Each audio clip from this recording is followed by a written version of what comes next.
Hello guys, this is Sandra here, welcome back to my channel, or if you're new here, welcome. It's lovely to have you here and I hope you're gonna enjoy your time. So I got my second jab today, so I thought I'm gonna just film you a quick update before it hits. Today we're gonna talk about my pen palette project pen. I'm not exactly sure what update we're on, I had quite a few, and I have hair in my lips. Lovely. So, sorry about that.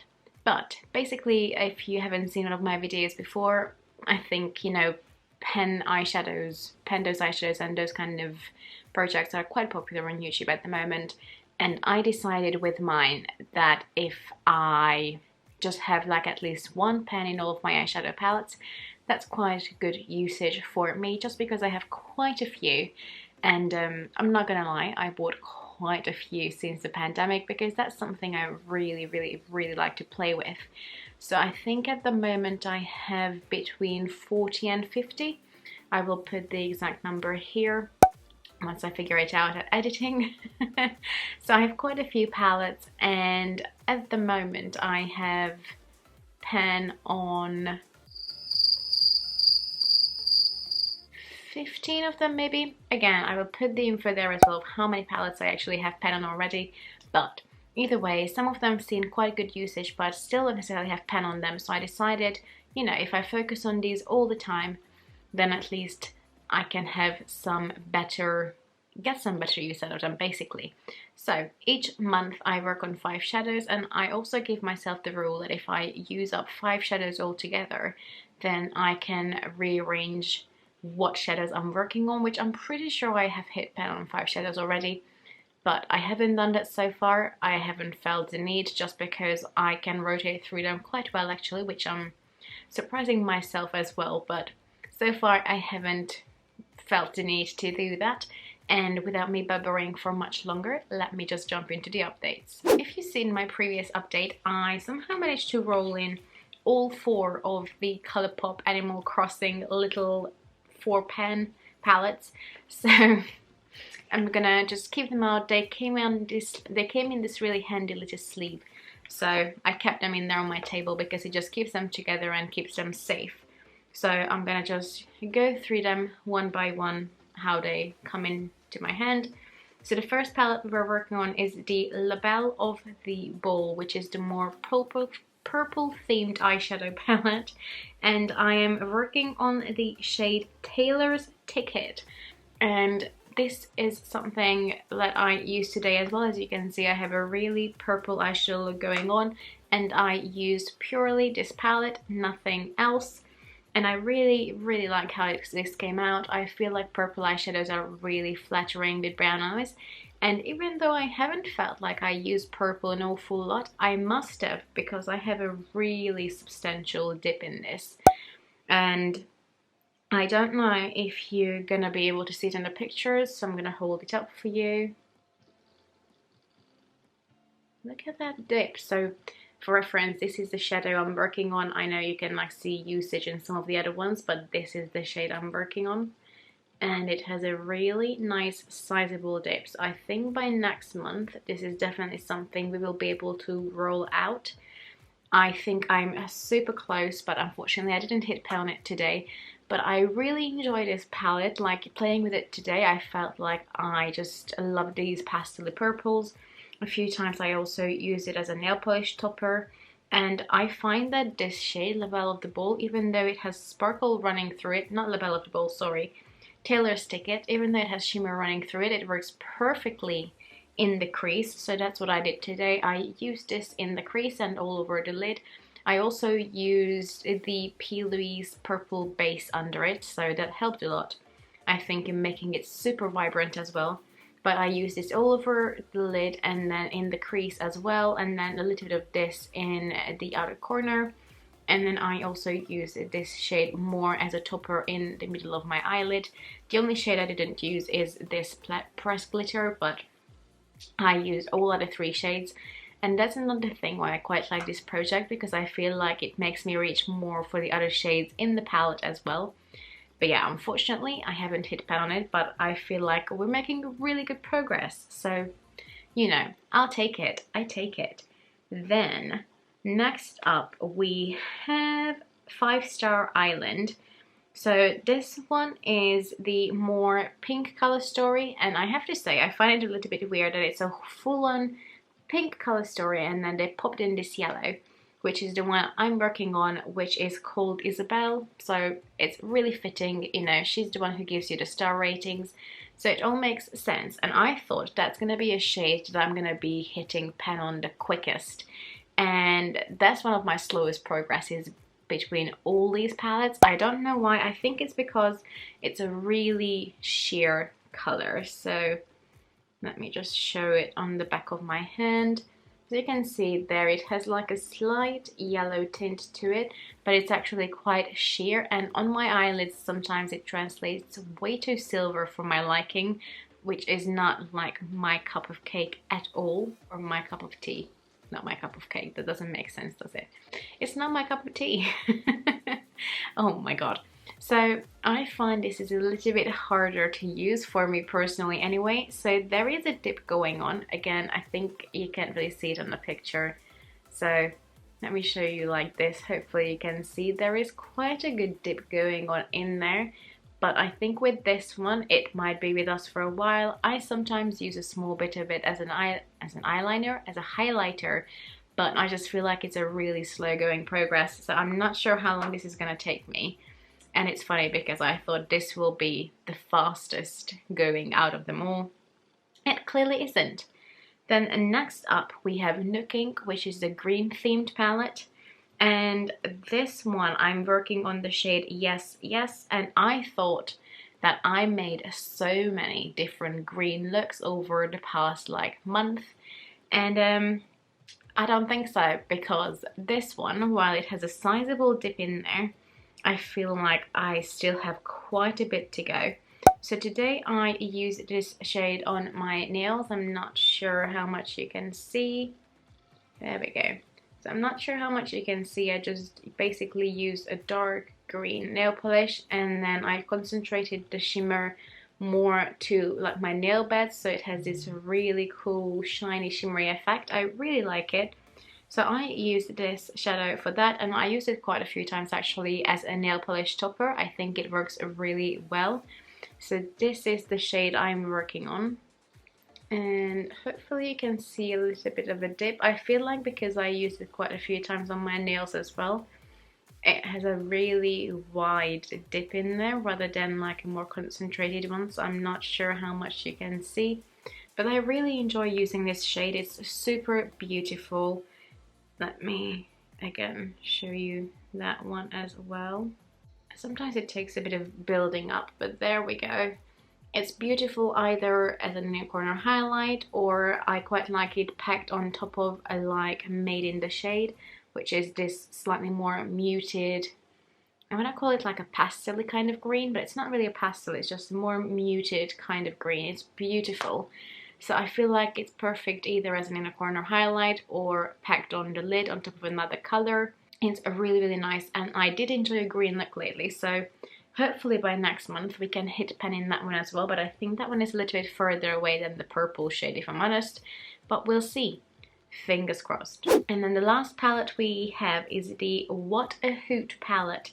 So this is the most neutral looking out of them all, with all these like bronzy and like kind of brownish shades, and I was working on this orange shade, and look, I have pen in it. I'm so happy. It's quite a sizable dip and pen as well, so I'm quite pleased with myself. So this was a shade that is just a little bit deeper than my skin color once it's blended out, so it worked perfectly in the crease. I'm working on the Anastasia palette, and it worked perfectly together with those kind of shades as well. So this was a color that I got ton of use out of, and it worked so well with so many different eye looks. So, you know, I'm not that surprised that I hit pen in this. Oh, the shade is called Celestial. And again, it's quite a big pen, and it's quite a good big dip around it as well. So I'm super happy that I got some good use out of this, and that means that we can roll something in at the end. So I'm super pumped about that. And then, as I mentioned, the last shade came from the Natasha Denona Mini Star palette. I mean, I'm still amazed that I managed to roll in all 4 of these separately. Like, that was quite something, but never mind. Oh, and the reason why I rolled in 4, actually 5 palettes, these are all rolled in together because I managed to hit pan on all 5 shadows in the round before. So if you want to see that, I will link it up in the cards and down below. But let's move on to the mini star palette. So I'm a little bit, no, I'm actually quite a lot sad because I used it one day, put it in my drawer, the next day I got it out of there, opened it, and it was like it broke. Like that little hinge there, the plastic is broken. So then every time I close it, I like have to give it an extra bit of pressure, and then it's just a bit like wonky, if you know, if you please. And I only bought this palette when? Last February. So, you know, I haven't even had it for that long. And I'm not that rough with my palettes, so it didn't fall, nothing. So I'm not happy. It's an expensive palette and it shouldn't do that. But never mind, like the shadows still work great. And I worked on this light brown transition shade. I think this one is called Earth or Attic. I never know. One of those, but also look at that. Look, there's a pen. Now this one is a lot smaller of a pen. There you go though, you can see it glistening. So I take it, I hit pen in it. I'm so happy. This was the perfect transition shade to use for like that classic brown smoky eye. It works quite well with like a nice shimmery eyeshadow as well, just for a little bit of like definition in the crease. Now this I feel like took me ages. I literally use this almost every single day. The palette came with me on holiday as well, and I used it there almost every single day as well. So it really did take me so much use because these shadows are super pigmented, so you don't need a lot at all. And it took me absolute ages, it feels like, but it's a beautiful shadow, so I didn't mind working on it. It's a really nice palette as well. So, you know, I use those middle 3 shades mainly. And I'm actually not too far of hitting pan in this more like Cosmos kind of shade either. I think that one is actually called Cosmo. So, you know, the palette itself is definitely well loved, but I feel like I used the dark brown shade so many times as well, and there's barely any dip in there. So these palettes are amazing because even though they might be more expensive, I mean, I paid 25 euros, but I think in the UK they're like £24 a palette.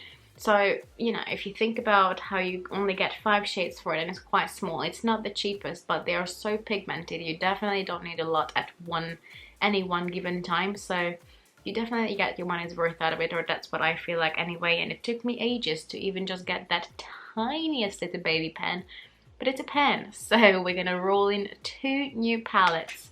And before I sat down filming, I rolled both 2 new palettes. So again, if you don't know, I roll the palettes that I'm going to work on randomly, but then I choose the shade that I'm working on. I just feel like that's a system that works really well for me. So I use the Tiny Decisions app on my phone, and I recorded it so you can actually see that I'm not cheating. And the first palette I rolled in is the Revolution Iconic Fever palette. Now, I worked a few updates ago on the Iconic Vitality palette. So, you know, that actually went quite well. And I felt like, because I worked on a dark brown shade as well in that one, and it worked really well for me. I really liked it using just a smoke out a liner or in my brows or whatever. I'm gonna do the same again. Oh, it has a really old school eyeshadow smell.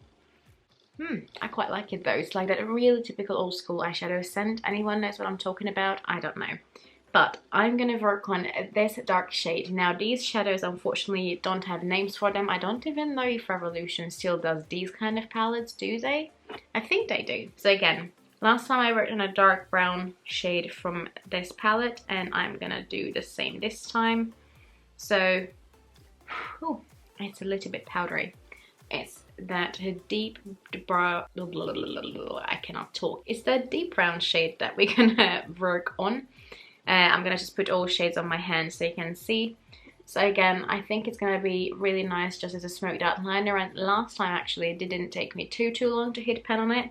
And that's why I don't mind reaching for a deeper shade, because I hope we're gonna, you know, be able to work through it quite quickly again. Actually, it's a really nice color story as well. I feel like it will come really handy now that we're moving more into autumn. And I know that it's technically August, but I live in England. Do you see me sitting here in a really warm, fluffy jumper? It's getting so ridiculously cold. So I feel like it will be a color story I can get some good use out of now that the weather is cooling down. And then the last palette I rolled in is the Anastasia Norvina palette. Now this is actually the only Anastasia eyeshadow palette I own, so I'm quite happy to work on it. I got this second hand from someone I know. I love the color story though.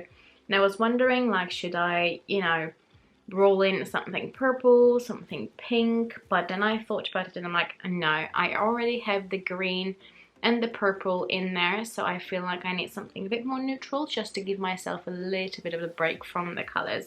So I'm gonna go with this champagne color that actually has quite a sizable dip in there already, called, oh, Dreamer. Okay, it's a really soft shadow. I just had to press it back down because I almost clawed a bit out of it, so that was great. But that's what it looks like. Oh my god, it's quite close to my actual skin color.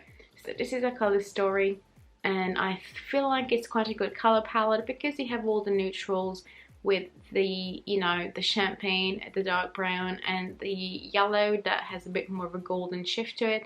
But then you also have the pop of purple and the pop of green, so I feel like that's a good selection to work on.